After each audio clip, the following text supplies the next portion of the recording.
Hello friends, सबको मेरा प्यार भरा नमस्ते। और मेरे इस चैनल पे आप सबों का हार्दिक स्वागत और अभिनंदन। मैं हूं आपकी होस्ट और दोस्त मुक्ता शर्मा और आज मैं आई हूं एक अमेजिंग मॉर्निंग रूटीन के साथ, जो कि क्या नहीं करना चाहिए, सुबह उठते ही क्या नहीं करना चाहिए और क्या नहीं करके आपका पूरा दिन एनर्जी से भरा रहेगा, उत्साहित रहेगा और आप जो भी काम करेंगे उसमें डन सिग्नल जाएगा। तो क्या नहीं करना चाहिए? तो जनरली यूजुअली हम क्या करते हैं, सुबह उठते ही सबसे पहले मोबाइल देखते हैं, उसमें नोटिफिकेशन ऑन रहता है और हम व्हाट्सएप चेक करते हैं। सबसे पहले यही काम करते हैं। तो क्या न्यूरो साइंटिस्ट कहते हैं कि सुबह उठते ही आप मोबाइल 15 मिनट तक मोबाइल से दूर रहिए। मोबाइल, लैपटॉप, कोई भी स्क्रीन से, क्योंकि मोबाइल इजी एक्सेसिबल है इसलिए मैं मोबाइल की बात कर रही हूँ। तो मोबाइल को टच ही मत कीजिए, मोबाइल को दूर रख दीजिए इंटेंशनली। और फिर करना क्या है, तो मोबाइल दूर रख के आप सीधा उठिए और वॉशरूम जाइए।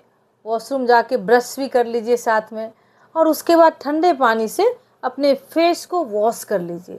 क्या होगा ठंडे पानी से वॉश करने से?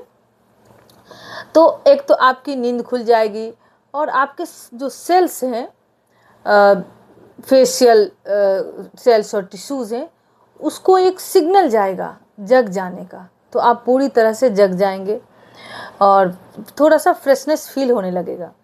और उसके बाद क्या करना है कि आपको बेड ठीक करना है, अपना बेड ठीक। तो बेड क्यों ठीक करना है? तो आपको आपके इन्फॉर्मेशन के लिए न्यूरो साइंटिस्ट कहते हैं कि यदि आपने सुबह अपना बेड ठीक कर लिया तो पूरे दिन आपके ब्रेन को एक सिग्नल जाएगा, डन सिग्नल। क्या है डन सिग्नल? कि आपने एक काम को बहुत अच्छे से कर लिया। अब आपको पूरे दिन जो भी काम मिलेगा, आपका ब्रेन बहुत अच्छे से उत्साहित होकर, एनर्जेटिक होकर, पॉजिटिव होकर काम को कर पाएगा। तो आप ये 21 डेज तक, वैसे तो 21 डेज तक आप ये हैबिट करके देखिए। एक वीक में आपको बहुत अच्छा गुड फीलिंग होने लगेगा। आपके ब्रेन में चूँकि डन सिग्नल जाएगा, आपका डोपामिन का लेवल बढ़ जाएगा। और यदि आप स्क्रीन देखने लग जाते हैं तो आपके डोपामिन के लेवल को बहुत बुरा असर डालता है। आपका मन, शरीर बिल्कुल एग्जॉस्टेड फील करता है, थकावट से भरा रहता है और कुछ मन नहीं करता है। लेकिन एट द सेम टाइम यदि मैं गांव घर की बात करूं तो वहाँ लोगों के पास जैसे कि अपने डोमेस्टिक पालतू जानवर होते हैं, गाय होते हैं। तो वो गाय भैंस की देखभाल के लिए सुबह उठते हैं, वो मोबाइल नहीं टच करते हैं। वो क्या करते हैं, सबसे पहले जाते हैं अपने डोमेस्टिक एनिमल को देखने के लिए, अपने पालतू जानवर को, पालतू जीव जंतु को देखने के लिए जाते हैं। और फिर वहाँ से उनका खाना स्टार्ट कर देते हैं, खाना देना, साफ़ सफाई करना स्टार्ट करते हैं। तो उनका तो ब्रेन ऐसे ही पॉजिटिव रहता है, उत्साहित रहता है। लेकिन जैसे कि सिटी में हम देखते हैं, और जो नए बच्चे हमारे हैं, नौजवान बच्चे, वो क्या करते हैं, बहुत एडिक्टेड होते हैं मोबाइल से। तो वो मतलब सबसे पहले तो मोबाइल ही देखते हैं, क्या क्या नोटिफिकेशन आया है, किसी का मैसेज तो नहीं आया मेरे व्हाट्सएप पे। तो वो क्या होता है कि वहीं से उनका एग्जॉस्ट होना शुरू हो जाता है। स्क्रीन टाइम 15 मिनट तक मोबाइल को अलग रख के आप कोई बुक्स ले लिए। एक बुक्स लेके बहुत कुछ नहीं पढ़ना है, आपको पढ़ना है केवल एक पैराग्राफ। एक पैराग्राफ पढ़िए तो आप देखिए 365 डेज में कितने पैराग्राफ आप पढ़ जाएंगे। 365 पैराग्राफ। तो आप पूछेंगे क्या आप करते हो ये? हाँ, मैं एवरी डे एक पैराग्राफ बुक का पढ़ती हूँ और वहीं से मुझे ये मोटिवेशन आता है जो मैं आपके साथ ये शेयर कर रही हूँ। कहाँ से कर रही हूँ? क्योंकि मैं रोज़ बुक्स पढ़ती हूँ, रोज़ बुक पढ़ती हूँ। और सुबह उठ के तो नहीं पढ़ पाती हूँ, लेकिन मैं टाइम निकाल के सुबह ही मैं पढ़ लेती हूँ। तो मैंने ये अनुभव किया है अपने निजी लाइफ में कि यदि आप एक पैराग्राफ यदि वो भी आपको बहुत ज़्यादा लग रहा है तो मैं कह रही हूँ केवल 2 लाइन पढ़िए, 2 लाइन पढ़िए और उसको एनालाइज कीजिए कि क्या पढ़ा मैंने। तो पता है आपको, यदि आप 2 लाइन ही पढ़ेंगे रोज़ कंसिस्टेंटली, लेकिन ये नहीं कि आज 2 लाइन पढ़ लिए फिर 10 दिन छोड़ दिए, नहीं, 2 लाइन पढ़ के यदि आप 21 डेज तक 365 डेज तक पढ़ेंगे तो कितने लाइन हो जाएंगे। तो मुझे लगता है कि आपका एक बुक तो फिनिश हो जाएगा, छोटी सी पतली सी बुक। और आप 2 लाइन एक दिन पढ़ेंगे ना तो उसके बाद आपको खुद मोटिवेशन आएगा कि नहीं, 2 लाइन तो बहुत कम है, मैं एक पैराग्राफ पढ़ लेता हूँ। तो ऐसे करके आपके अंदर एक हैबिट डेवलप हो जाएगा, और जब आपके अंदर एक हैबिट डेवलप हो जाएगा, वो हैबिट आपके ब्रेन को सिग्नल देगा पॉजिटिविटी का कि अरे नहीं, मैं तो ज़्यादा कर सकती हूँ। तो वो, क्योंकि मैं 2 लाइन क्यों कह रही हूँ कि 2 लाइन में आपको कोई रेसिस्टेंस नहीं आएगा, आपको कोई ये नहीं फील होगा कि अरे नहीं कर पाऊँगा मैं, 2 लाइन ही तो है, आपको लगेगा अरे 2 लाइन ही तो है। तो 2 लाइन आप ज़रूर बहुत अच्छे से कर पाएंगे। तो आप ये हैबिट को अपने लाइफ में ऐड कर लीजिए, इम्प्लीमेंट कर लीजिए, और आप मुझे कमेंट सेक्शन में बताइएगा 1 वीक करके या 1-2 दिन भी करके आपको फील होगा, जो भी फील होगा आप मुझे बताइएगा। तो मुझे अच्छा लगेगा कि जो मैंने एक चीज़ आप लोगों को बताया और आप लोगों ने उसको इम्प्लीमेंट किया और उससे क्या बेनिफिट लगा। क्योंकि ये जो भी मैं बता रही हूँ मैं अपने पर्सनल लाइफ के एक्सपीरियंस से बता रही हूँ। मैं जो भी एक लाइन, एक पॉजिटिव मंत्रा मैं डेली लिखती हूँ और डेली पढ़ती हूँ।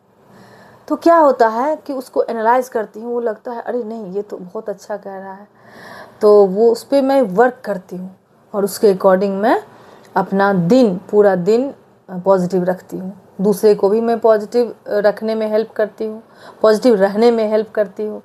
तो यदि हम एक दूसरे को पॉजिटिव रहने में, पॉजिटिव रखने में मदद करें तो यही हमारा उद्देश्य है, यही हमारा ह्यूमन बीइंग बनने का उद्देश्य है। यदि हम ऐसा करें, अपने माइंड को सिग्नल दें पॉजिटिविटी की तरफ, तो हम एक दूसरे से हमें कंपटीशन की भावना नहीं आएगी, बल्कि हमें क्या आएगा, सहयोग की भावना आएगी, कोऑपरेशन की भावना हमारे अंदर आएगी। और जब हमें इस तरह का वैल्यू डेवलप कर लेंगे, ऐसे वैल्यू हमारे अंदर डेवलप हो जाएगा, तो फिर धीरे धीरे जो भी हमारी सोसाइटी में कह सकते हैं कि बैड हैबिट है, लोगों को एक दूसरे को परेशान करने की, या किसी से किसी का कोई चीज़ ले लेना है, किसी को ये क्यों है वो क्यों है, तो ये सब भावना अपने आप ऑटोमेटिकली आपके अंदर से दूर हो जाएगी। आप ऐसा करके देखिए और आपको खुद अनुभव होगा। तो मेरे लाइफ में ये सब अनुभव हुआ है, इसीलिए मैं आपसे शेयर करना चाहती हूँ। और जब अपना अनुभव हो तो आदमी कॉन्फिडेंट होकर शेयर कर सकता है। दूसरे की बात को कह देना बुकिश रीडिंग की तरह हो जाता है, लेकिन जब आप अपना एक्सपीरियंस शेयर करते हैं तो लोगों को ये कॉम्प्रिहेंड करता है, रिलेट करते हैं लोग, और लोग उसको अपने लाइफ में भी इम्प्लीमेंट करते हैं। तो आज का टेक अवे क्या रहा कि आप सुबह 15 मिनट तक स्क्रीन से दूर रहिए, इट मीन्स मोबाइल से दूर रहिए, लैपटॉप से दूर रहिए, और आप अपना फेस वॉश कीजिए, ब्रश कर लीजिए, वो तो होता ही है रोज़। आप अपना बेड ठीक कर लीजिए, बेड अरेंज कर लीजिए। बेड अरेंज करने भर से आपके ब्रेन को पॉजिटिव सिग्नल जाएगा और आप पूरे दिन पॉजिटिव रहेंगे। आपके डोपामिन का लेवल बिल्कुल ऑप्टिमम रहेगा, करेक्ट रहेगा, अच्छा रहेगा, और आप पूरे दिन एनर्जेटिक और उत्साहित होकर काम करेंगे। तो एक छोटा सा ही टेक अवे है। एक बुक रीडिंग के बारे में मैंने बताया कि 2 लाइन पढ़िए, 2 लाइन पढ़ के 1 वीक में आपको लगेगा कि नहीं 2 लाइन में पढ़ पा रहा हूँ, इसलिए मैं एक पैराग्राफ पढ़ लेता हूँ, बस एक पैराग्राफ। ज़्यादा करने से आपको रेसिस्टेंस आएगा कि नहीं इतना कैसे कर पाऊँगा, आज ये एक्सक्यूज़, आज वो एक्सक्यूज़। तो अपने लिए एक मिनिमम क्राइटेरिया सेट कर लीजिए कि चलो आज मैं एक पैराग्राफ नहीं पढ़ पाया तो एटलीस्ट मैं जो पढ़ा हुआ हूँ पहले से उसी को रिवाइज कर लिया, या चलो आज के डेट में मैंने 1-2 लाइन पढ़ लिया। तो बुक तो ज़रूर पढ़ना चाहिए, हर लोगों को बुक पढ़ना चाहिए अपने इंटरेस्ट के अकॉर्डिंग। आपको क्या इंटरेस्ट है, या आपका क्या सब्जेक्ट है। आपके इंटरेस्ट के अकॉर्डिंग कोई मोटिवेशनल बुक पढ़ता है, कोई अपना सब्जेक्ट मैटर का पढ़ता है, कोई अपना इंस्पिरेशनल बुक पढ़ लिया, कोई साहित्य का नॉलेज लिटरेचर पढ़ते हैं। तो अपनी अपनी इंटरेस्ट है, उसके जो अपने अकॉर्डिंग जो आपको अच्छा लगे तो वो पढ़ लीजिए। कोई एक बुक ले लीजिए और उसको फिनिश करने का ठान लीजिए। ये नहीं कि आज पढ़ लिए, कल नहीं पढ़े, परसों नहीं पढ़े, तरसों नहीं पढ़े, फिर 4 दिन बाद एक दिन मन हुआ तो चलो 2-4 पेज पढ़ लिए। नहीं, चाहे एक पैराग्राफ ही पढ़िए, लेकिन एवरी डे कीजिए। दिस इज़ कॉल्ड कंसिस्टेंसी, और मैं इसी कंसिस्टेंसी की बात करती हूँ। तो आज का टेक अवे को आप अपने लाइफ में इम्प्लीमेंट कीजिएगा और मुझे कमेंट सेक्शन में बताइएगा कि कैसा लगा आपका आज का ये मेरा टॉक, जो मैं आप लोगों के लिए 15 मिनट तक ये ना करें वैसे तो सब करने की बात करता है, लेकिन मैंने ये सोचा कि क्या न करने से हमारा लाइफ अच्छा हो जाएगा। तो सोशल मीडिया पे डिस्ट्रैक्शन होता है, नोटिफिकेशंस हम ऑन करके रखते हैं, तो ठीक है, जो हमें यूज़फुल चीज़ है वो ज़रूर कीजिए। किसी न किसी कम्युनिटी से जुड़िए, कम्युनिटी जो पॉजिटिविटी देती है आपको, वहाँ पे आपको पॉजिटिविटी मिलेगा और आपका लाइफ ऑन द लाइन रहेगा। आप उससे डिस्ट्रैक्ट नहीं होंगे, आप डेविएट नहीं होंगे अपने पाथ से। तो यही मेरा उद्देश्य है, यही मेरा पर्पस है, सबको पॉजिटिव करना, सबको पॉजिटिव रखना, और अल्टीमेटली आपका वाइब्रेंस और वाइटैलिटी मिल जाएगा और आप एक खुश, स्वस्थ, प्रसन्न और हैप्पी लाइफ जी पाएंगे। Thank you all.